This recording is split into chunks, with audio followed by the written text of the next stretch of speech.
Matryoshka.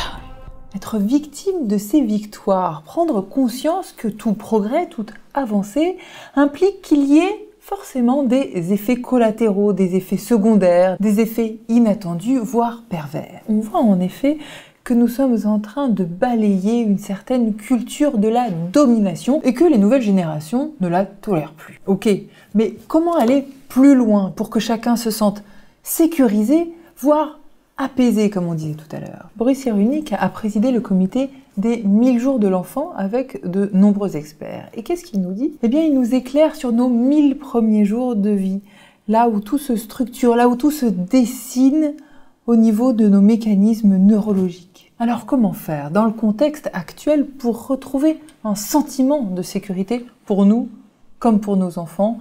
Vaste programme, mais il semblerait qu'on puisse se reprogrammer. Ce que nous fait découvrir la catastrophe qui dure depuis 1 an quand même, et qui nous coûte terriblement cher au point de vue économie, ce que ça nous fait découvrir, c'est qu'il va falloir retrouver une autre manière d'organiser les sociétés, d'organiser la consommation et d'organiser les relations. Alors c'était déjà un peu en marche avant, mais il y a beaucoup d'inégalités sociales. Et cette inégalité sociale est aggravée par l'épidémie, par le virus. Or, on sait que quand il n'y a pas de classe intermédiaire, c'est une bombe à retardement. Qu'est-ce qui nous permet de lutter contre l'inégalité sociale? Eh bien, ça commence dans la grossesse.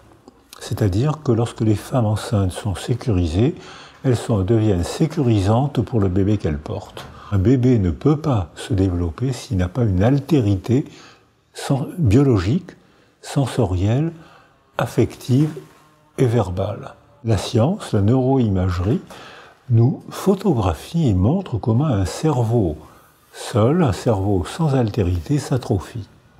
On voit les zones cérébrales qui s'atrophient.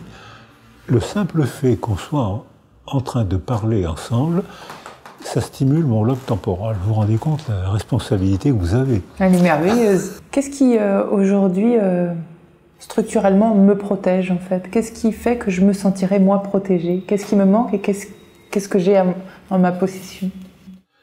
Ce qu'on appelle dans les théories de l'attachement, ce qui vous protège le mieux, et moi aussi, c'est l'attachement sécure. C'est-à-dire que les techniques modernes d'analyse biologique montrent que déjà, dans l'utérus, le bébé qui se développe subit le retentissement des émotions maternelles. Ce qui veut dire que il suffit qu'une mère, une femme enceinte, soit sécurisée pour qu'elle devienne sécurisante pour le bébé qu'elle porte. Qu'est-ce qui peut sécuriser une femme enceinte?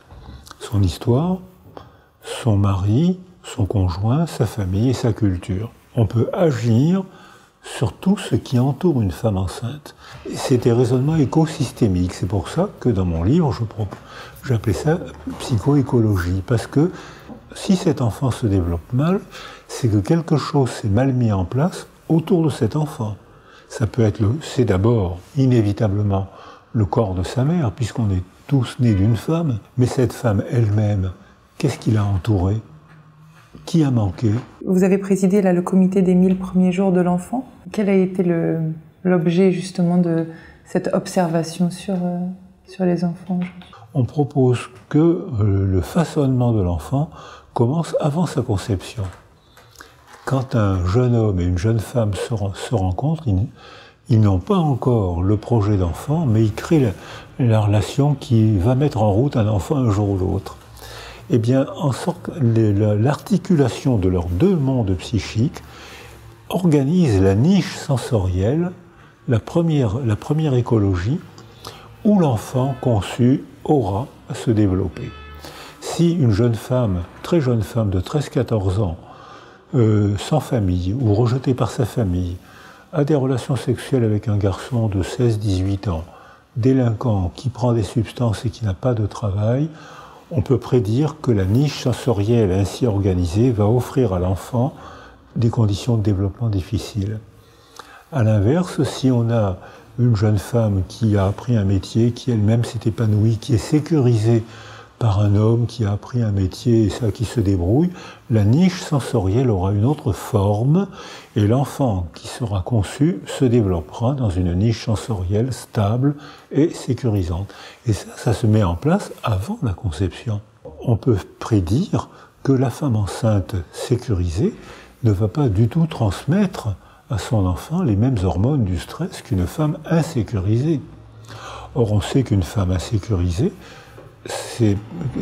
sécrète des hormones du stress qui rentrent dans le liquide amniotique que le bébé déglutit et qui sont toxiques pour le système nerveux du bébé.